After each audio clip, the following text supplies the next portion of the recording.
An-Nisa ayat 92. Kita baca. A'udzu billahi minasy syaithanir rajim.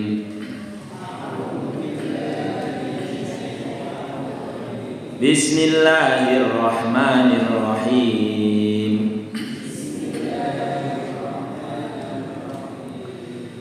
Wa ma kana lil mu'minin ay yaqtula mu'minan illa khata'a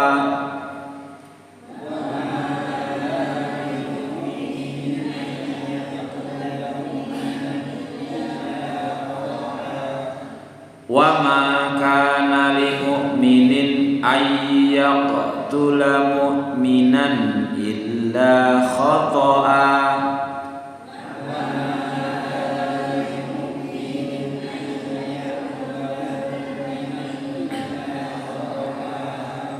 wa man qatala mu'minan khata'an fatahriru raqabatin mu'minatin wadiyatun musallamah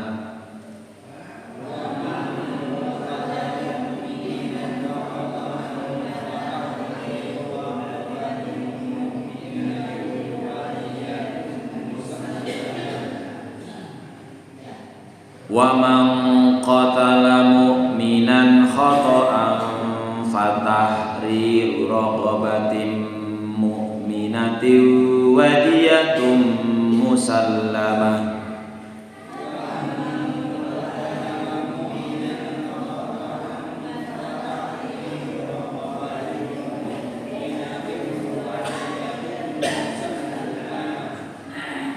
musallamah matinya jadi wadiyatun musallamatun ila ahlihi illa ayyasaddaqu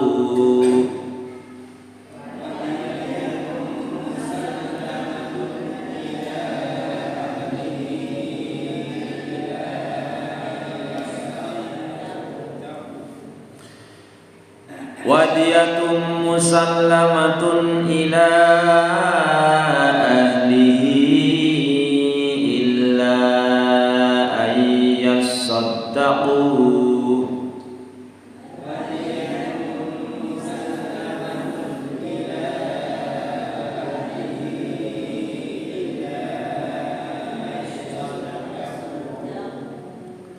fa in kana min qaumin aduwwin lakum wa huwa mu'minun fatahriru raqabatin mu'minah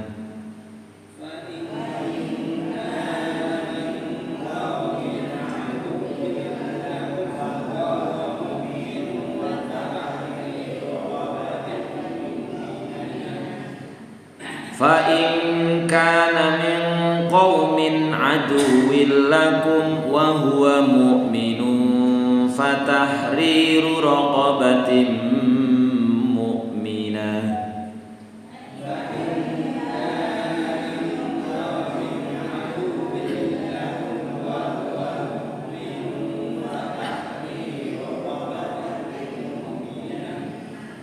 wa in kana min qaumin bainakum wa bainahum misaqun fadiyatun musallamah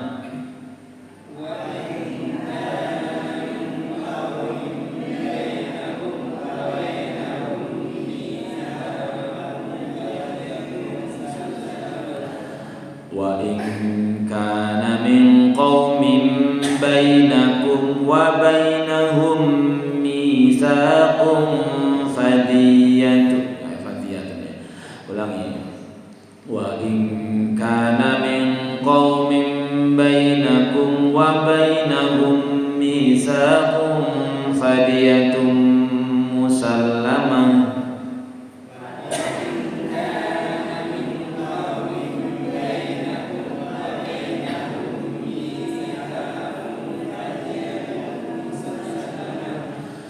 fadiyatun musallamatun ila ahlihi wa tahriru raqabatin mu'minah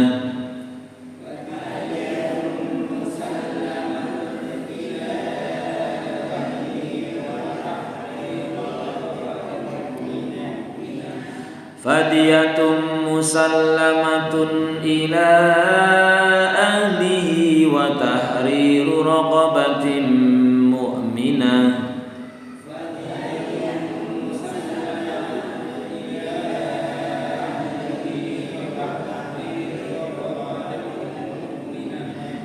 Faman lam yajid fasiyamu syahraini mutatabi'aini taubatan minallah.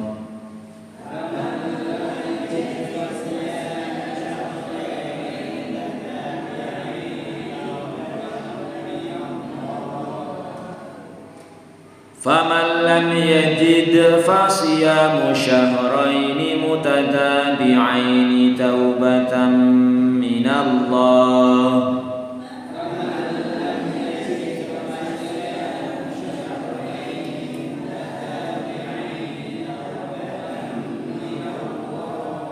Wa kana Allahu aliman hakima.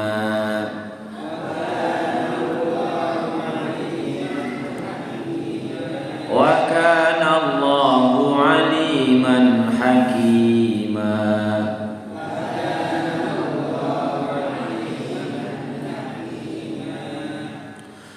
Wa man yaqtul mu'minan muta'ammidan fajazā'uhu jahannam.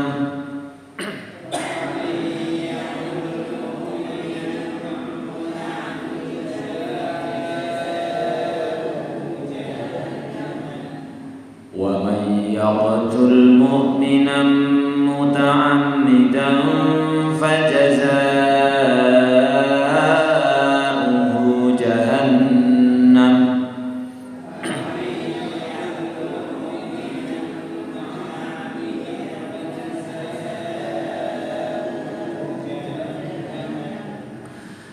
Fajazā'uhu jahannam khalidan fiha wa ghadiba Allahu 'alaihi wa la'anahu wa a'adda lahu 'adzaban 'azima.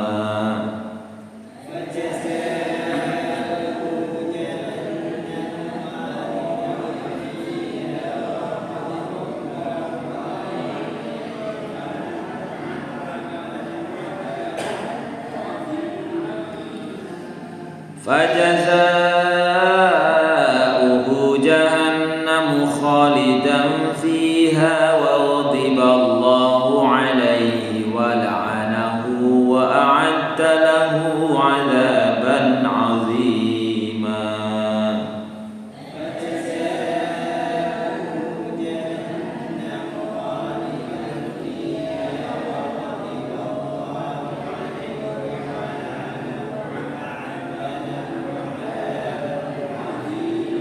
Sadaqallahul azim. Ayat yang ke-92 93 ini menjelaskan tentang hukum pidana, tentang pembunuhan. Kemarin sudah dibahas bahwa orang-orang munafik yang memusuhi Islam dalam kondisi seperti yang sudah dijelaskan kemarin itu boleh ditawan, ditangkap atau dibunuh. Nah, sekarang bagaimana kaitannya dengan membunuh yang tidak seperti itu, alias membunuh orang beriman? Karena ya hukum itu berlaku bahkan kondisi itu selalu sampai sekarang. Kalau kita baca-baca berita, entah itu di YouTube apa di Google atau di apa, banyak peristiwa-peristiwa pembunuhan yang dalam arti masuk seperti ini. Misalnya kemarin ada seorang polisi perempuan, suaminya juga polisi, suaminya dibunuh. Kenapa? Dia selingkuh apa kepriwe? Ada macam-macam ya. Ada yang karena merampok dibunuh semua. Banyak. Bagaimana hukumannya? Saya pernah membeli buku tak baca rampung apa ya. Judulnya Kejamkah Hukum Islam?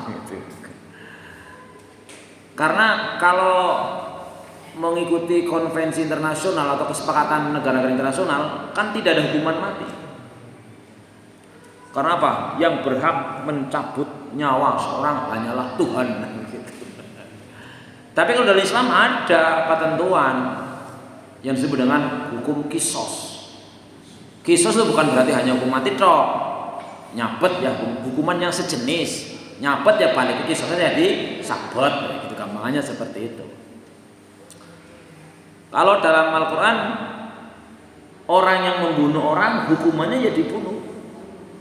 Kesannya apa beda nih kalau yang mati ini? Tapi Allah mengatakan dalam ayatnya wa fil qisasi hayatu ya ulil albab, masalah punya seperti itu. Dalam hukum kisos itu ada kehidupan. Maksudnya kepriwe lah, ini perlu kita kaji kan. Kalau ayat ini berkata wa ma kana lil mu'minin, tidaklah pas, tidak boleh,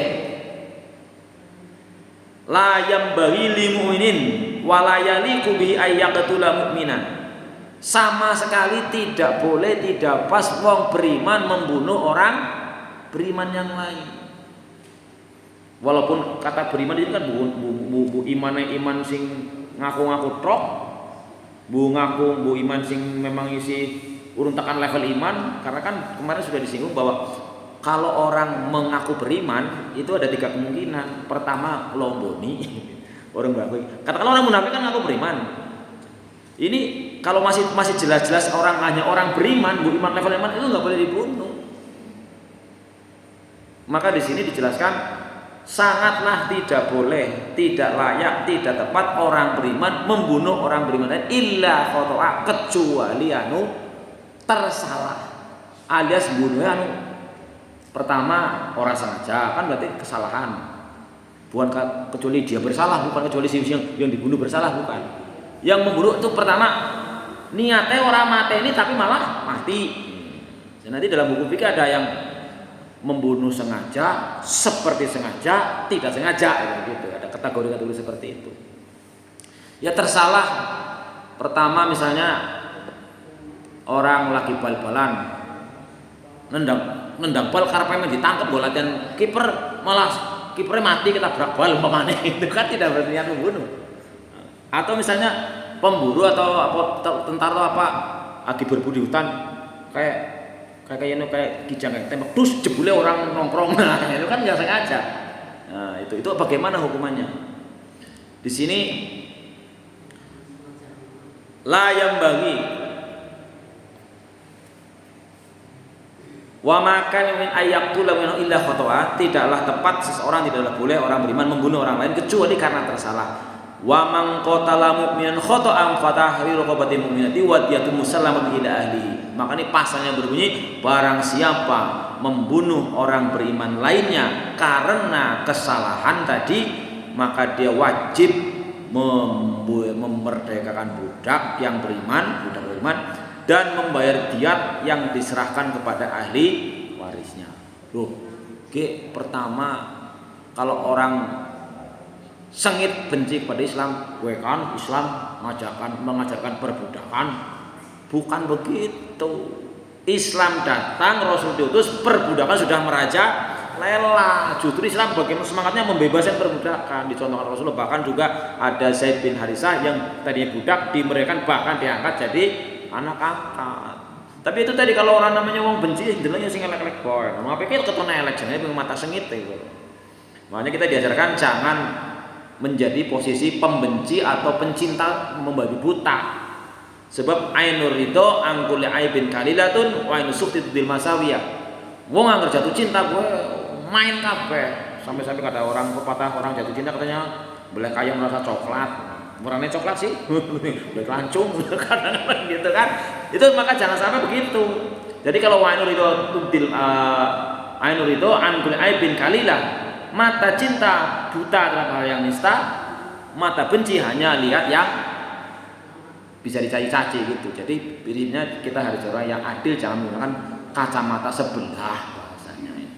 Nah, denda pertama ataupun hukuman pertama bagi orang yang membunuh orang beriman karena tersalah tadi adalah satu, memerdekakan budak. Wih, kira-kira harganya berapa ya? Karena budak itu tidak punya harga diri, tidak punya hak diri. Itu terserah majikannya pun ngapa baik gitu. Itu harganya kan tentu kan kalau budak yang sudah dewasa ya mahal lah. Belum lagi wadiyatu musalamatu ilalia, menyerahkan diat sebutannya. Diatnya berapa? Tadi saya belajar saya baca. Diat karena pembunuhan salah itu adalah membayar 100 ekor unta. 100 ekor unta itu ada perinciannya, yang 30 usia 4 tahun sampai mau 34 masuk 4, yang 30 usia 4 masuk 5, yang 40 usia unta yang lagi hamil, lagi bunting. Berapa nilainya? Tadi saya cek harga 100 ekor unta sekitar 350 atau 450 juta. Ya kan?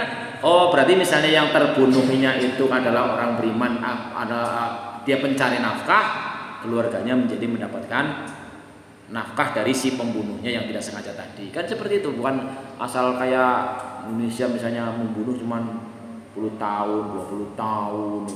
Kira-kira ya, pokoknya karena memang tidak yakin dengan hukum Islam masalahnya. Orang Islam juga kadang-kadang tidak yakin dengan hukum Islam kadang-kadang. Makanya ya kita sebagai orang yang beriman pokoknya la raiba fi, tidak ragu. Karena kita bukan pelaku hukum, pelaksanaan hukum, ya kita kan bisanya kayak kemarin ditanyakan bapaknya anak-anak ini. Ya kemana ya, kita kalau merasa memang tidak pas ya, artinya kita nggak cocok lah, tapi ya tidak bisa berdaya katanya sekarang ini.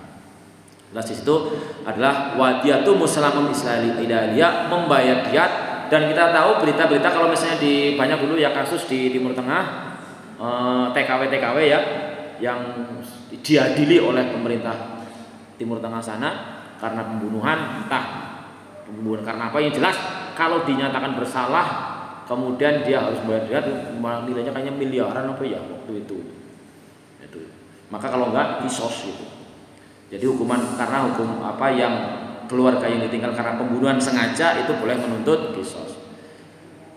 Di sini fa in kana min wadiyatu musalamatu ila alihi, membayar diat yang diserahkan kepada keluarganya, illa ayyasaddaqu, kecuali keluarga yang terbunuh itu memaafkan atau mensedekahkan, dalam artinya ya selangkung kowe ben orang duwe yang melas semen rusak, itu cukup. Jangankan seperti itu ya, utang aja kalau misalnya yang punya piutang sing utangi dia wong diutang jane ya lumayan 5 juta wis 10 tahun aja baretane ora mampu pokok perjanjian. Lah wis lah daripada nyong mikir-mikir stres dhewe. Lah usah dibayar lah. Tekan lunas. Utop. Oh bisa saja. Ya kan wa ayan tasaddaqu khairul lakum. Sedekahin pae lah. Luwih apik gitu. Jadi pada stres dewek nek ora bayar-bayar misalnya.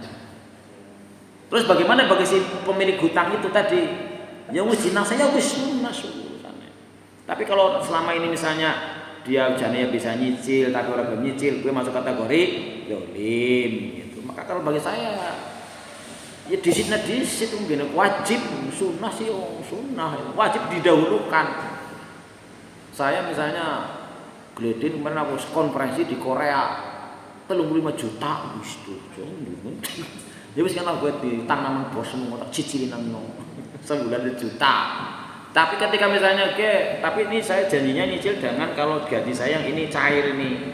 Sementara ada pendapatan gajian yang kalau hari bulan Januari sama bulan Agustus itu orang cair, tapi kok bulan depannya didobel, kok tak cicil double gitu aja. Saya jadi bilang, tolong sampaikan dia orang nyicil karena orang cair, paling kau ulang ngar tapi terdobel. Kon orang ngomong tadinya kayak ditagih ya ngeri wistasen ngabari ya. Wah, gue kan ini orang nyicil, orang duit metu gitu. Ini jadi kewajiban ya didahulukan. Karena apa? Kategorinya matluni dzulmun, nunda-nundanya yang sudah mampu kategorinya dzulm. Jadi ada tiap-tiap amalan, tiap orang ada dalilnya sendiri, jangan salah pakai. Kayak kemarin misalnya yang tentang sholat sudah pernah disinggung ya. Dalilnya imam, wong sudah segera siadani ya segera berusaha ke masjid. Jangan karena imamnya sentimen kalau imamnya lo mau itu disuruh main ngono, disuruh habis setengah jamnya orang masjid. Yang nggak boleh begitu dari imam. Tapi dalilnya makmum, barang siapa sudah duduk di masjid setelah azan khususnya sampai dikomati dia sudah dihitung orang sholat. Nah, berarti si ayam balanya harus dianggap sholat kayak gitu. Itu dalil masing-masing. Dalilnya orang yang ngutangi adalah wa in kana du usratin fanajratun ila maisara. Angger sing utang gue memang aku kangelan banget ya dienteni ombere. Kuwi dalile wong sing ngutangi. Bukan dalile sing utang. Oke, sing utang ngomong kan dalile kan jenengan kon ngenteni nyomber. Bukan itu dalilnya. Dalilnya orang yang utang, kue anggar bisa nyicil, bisa nyerutang, orang nyutang, langkung diane disit anu kayak wong sugih ki umpamane, kue kategori dolim. Gitu dalilnya masing-masing. Maka kalau saya mendingan tersarutang ini kok kamu terselang mana gak butuh. Nyatanya berhasil. Umpamanya Albar nyaluk Bali. Mah, aku pengen pulang lah. Tiketnya segini mah. Duitnya langka jadi ya. Ya nembuk. Ada yang kena tembung, kayaknya di selangit ya, lo kena tiket 10 juta. Begitu orang let suwe anak duit 10 juta baliknya disit kok. Terus lama-lama duginya lo stres waktu itu tuh mosok lah. Oke, tolong ya kayak ageng gini yang di selangit ini. Ya si selangi maning. Anak duitnya orang ala kan yang diadai umroh tapi untuk enggak, ngana tinggal disit ini. Ya begitu misalnya balik maning. Gampang orang butuh lawan. Itu prinsipnya. Tapi yang gara jadi orang ngomong lah main gulian itu kata orang ngomong beri kai. Itu salah pakai dalil. Akhirnya nanti akan menyusahkan diri sendiri. Kira-kira seperti itulah. Artinya masing-masing ini ada dalilnya. Jadi bagi orang yang keluarganya terbunuh kemudian dia memaafkan dan memsedekahkan nggak usah dibayar diatnya ya sudah selesai urusannya. Fa in kana min qaumin aduwwil lakum wa min fatahil raqabatin minah. Kalau orang yang terbunuh itu termasuk dari kelompok yang bermusuhan dengan kalian, sedangkan dia orang beriman, maka cukup dengan memerdekakan budak yang beriman saja. Lah ini kok dene wong orang beriman dengan wong beriman dene musuh-musuhan. Kan ada ayat yang mengatakan al muslimu akhul muslim. Innamal mu'minuna ikhwatun. Wong beriman walaupun wong Amerika atau wong Amerika karena kayak atau wong Korea atau wong Korea ya pada baik sama-sama beriman harusnya seperti kal jasadil wahid. Nah ini kok ada kasus kalau yang terbunuh itu dari kelompok yang bermusuhan. Ini kemarin digambarkan misalnya dalam perang Uhud itu ada kasus ini sebelah sana kelompok lawan. Tapi dalam perang awal-awal itu kan ada yang anak ketemu bapak, kakak ketemu adik, lawan-lawanan. Karena prinsipnya kalau orang beda agama atau katakanlah tidak beriman itu bukan keluarga. Seperti ketika Nabi Nuh protes ya. Bukan protes ya, pokoknya usul lah.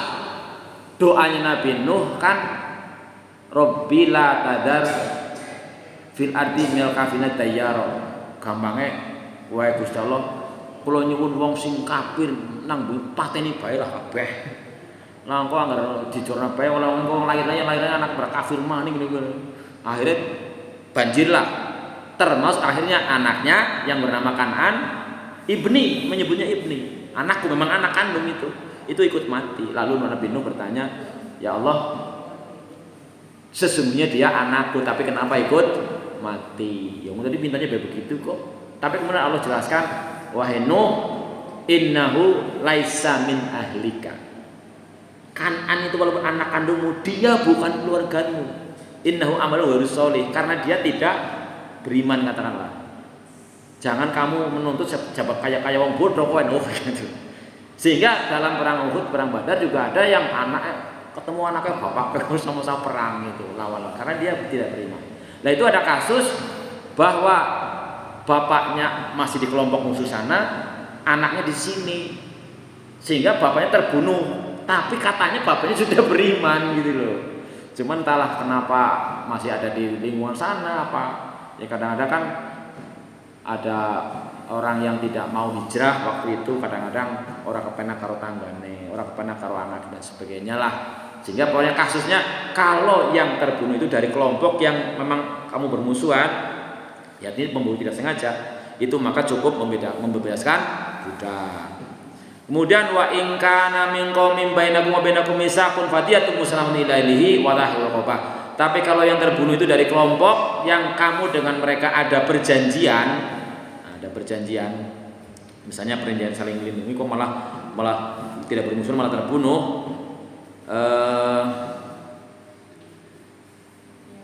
Wa in kanal maktul khotoan. Ini ya pembunuhan tidak sengaja ya. Min qaumin kafarat min qaumin kafaratu bainakum wa bainahum ahdun ka ahli dhimmah. Nah, ini yang terbunuh tapi orang kafir berarti ya. Ahli dhimmah itu kan sama dengan hukumnya seperti orang-orang beriman. Dalam arti kalau ada orang kafir tapi di bawah perlindungan orang beriman, maka hukumnya seperti orang beriman. Artinya harus dilindungi, nggak boleh diperangi. Kan memerangi kafir ini sama dengan memerangi Rasulullah dianggapnya. Tapi kemudian karena tidak sengaja ada terbunuh seperti itu, maka dendanya tadi sama seperti membunuh orang beriman lain yang tidak sengaja tadi, yaitu memberikan budak serta memberikan diat kepada keluarganya.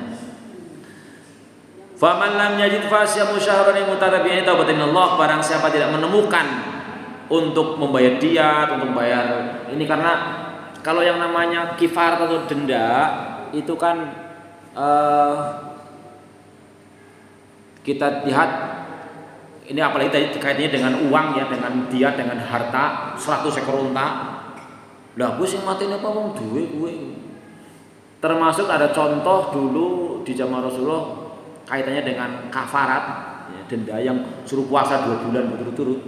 Itu kan karena ada suami istri siang hari bulan Ramadan melakukan hubungan tapi kelalen lah silae. Sengaja apa ya?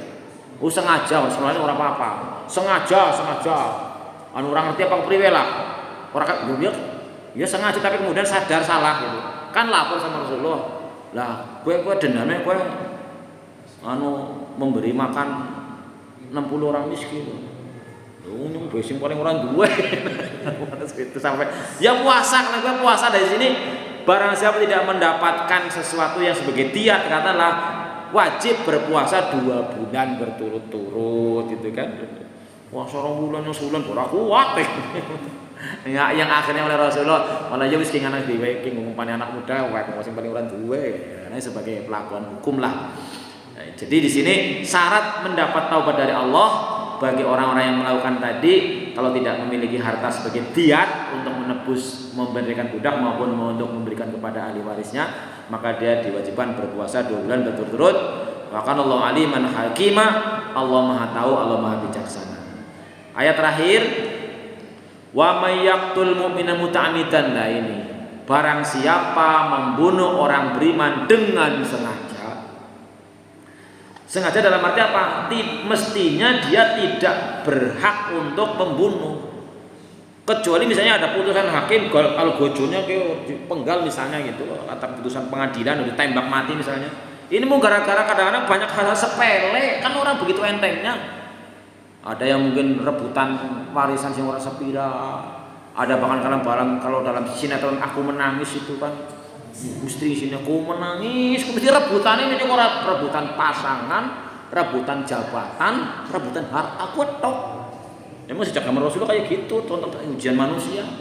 Ya kadang-kadang hanya masalah cuma dicolek aja, membunuh lah itu kayak jelas di neraka. Bahkan ada hadis mengatakan al-qatil wal maqtul finnar. Anggrana wong beriman sama wong Islam gelut-gelutan.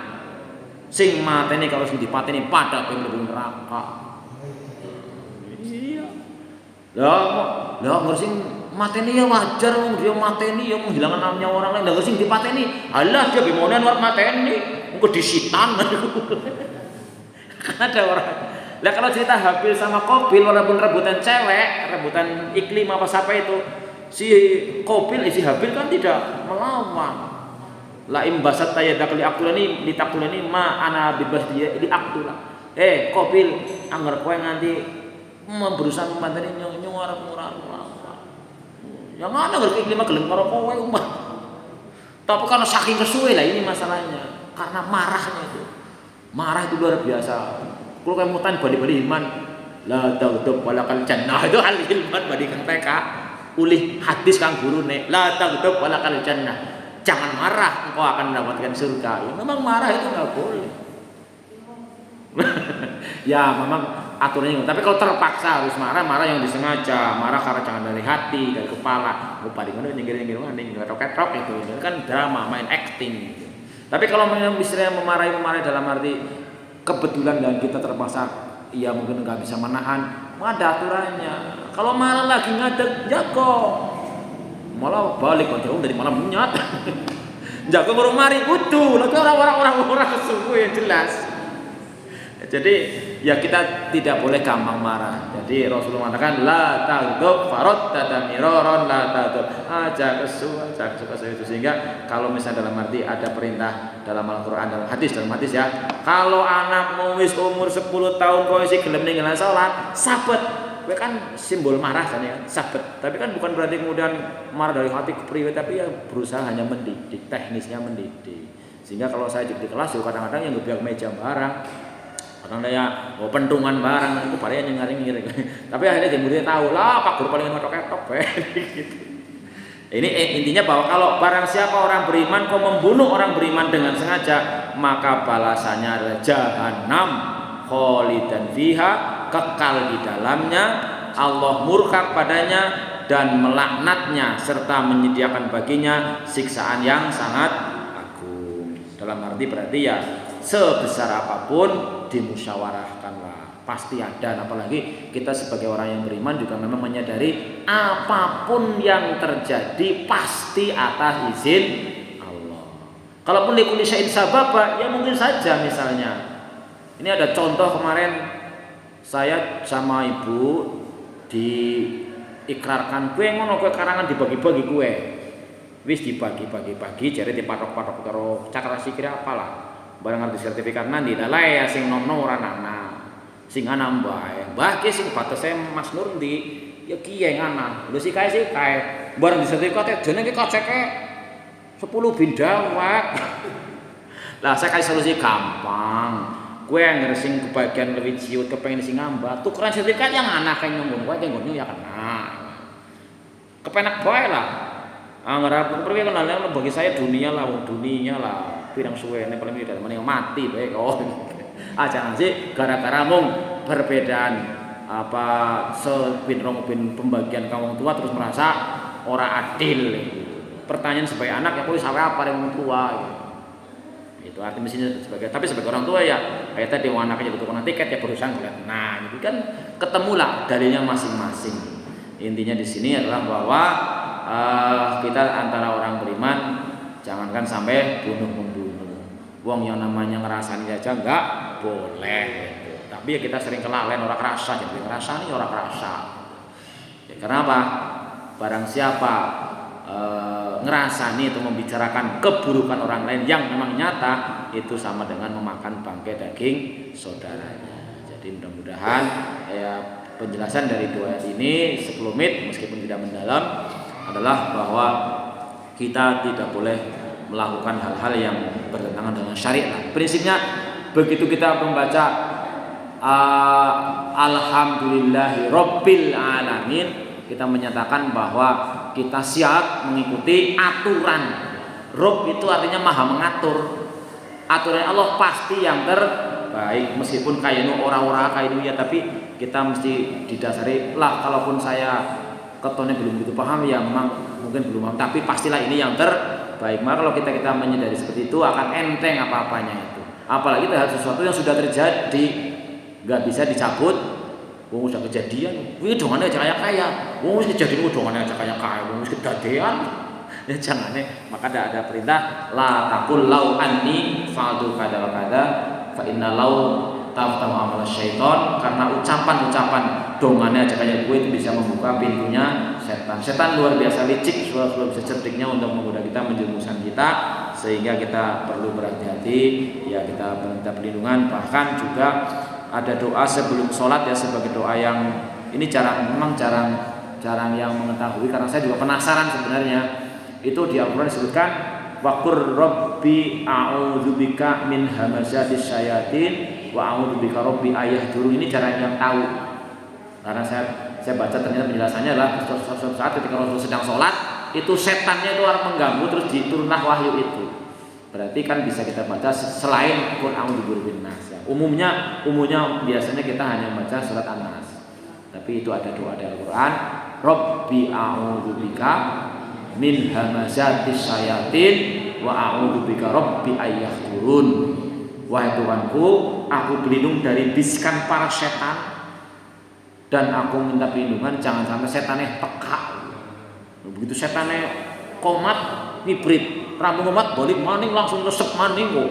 Ngele masyaallah sampai kadang-kadang lu orang teh kelalen lah ini lah. Ya seperti itulah mudah-mudahan sedikit demi sedikit ilmu-ilmu yang sudah kita pahami Allah berikan kita bantuan untuk bisa menghayati, meyakini, selanjutnya mengamalkan. Barangkali itu yang bisa saya sampaikan.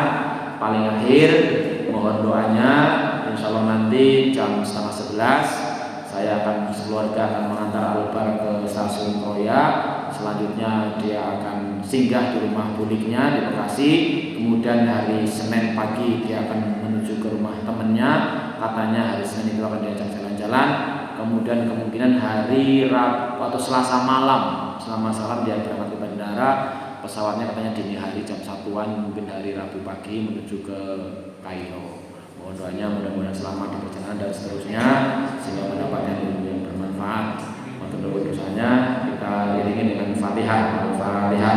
A'udzubillahi minasyaitonir rajim. Bismillahirrahmanirrahim. Alhamdulillahirabbil alamin. Arrahmanirrahim. Maliki yaumiddin. Iyyaka na'budu wa iyyaka nasta'in. Ihdinas siratal mustaqim. Shiratal ladzina an'amta 'alaihim ghairil maghdubi 'alaihim waladdallin. Amin. Matur nuwun. Tidak ada pertanyaan kan? Cukup ya, insyaallah kita sambung lagi ya depan. Segala yang benar dari Allah Subhanahu wa taala, segala kekurangan dari saya mohon maaf. Kita tutup dengan doa kafaratul majlis. Subhanallahumma wa bihamdika asyhadu an la ilaha illa anta astaghfiruka wa atubu ilaik. Assalamualaikum warahmatullahi wabarakatuh.